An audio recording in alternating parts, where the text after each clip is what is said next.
Don't fall for the ridiculous statements you're hearing in the media and on social media that you don't have the right to self-defense in Canada. That's not true.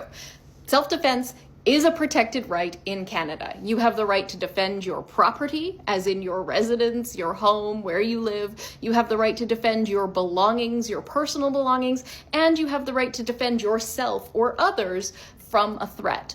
The way self-defense works in Canada is very simple. You are entitled to use as much force as is reasonable in the circumstances to deal with the threat, to get somebody to give you back your property that you're lawfully entitled to, or to leave your residence or your property that they are on without your permission.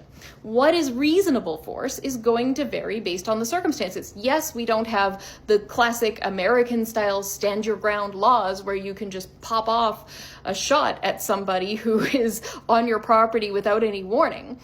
But we do still have the ability to say, if you don't leave my property, these are the steps I'm going to take. And if they continue to defy your request to leave the property, you can take more steps to get them to leave the property. What's reasonable is an important element of our self-defense law, because we don't want to authorize actions where somebody like a 230-pound man with big muscles who participates in boxing is using a significant amount of force to remove someone like me from their property who's not posing any physical threat whatsoever.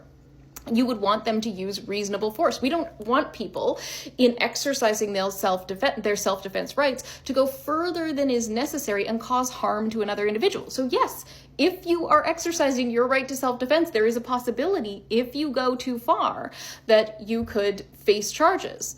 Realistically, though, if you go too far, it's probably going to be obvious. It's not going to be a situation where it's on the line. Maybe you were, using questionably a little bit more force, but you were scared and you overreacted. Oftentimes in those situations, the self-defense issue is not one that results in charges against the person who's protecting themselves or their property or another person, because the law doesn't expect you to be perfect, but it does expect you to act with the appropriate level of restraint when you are dealing with a threat or a perceived threat.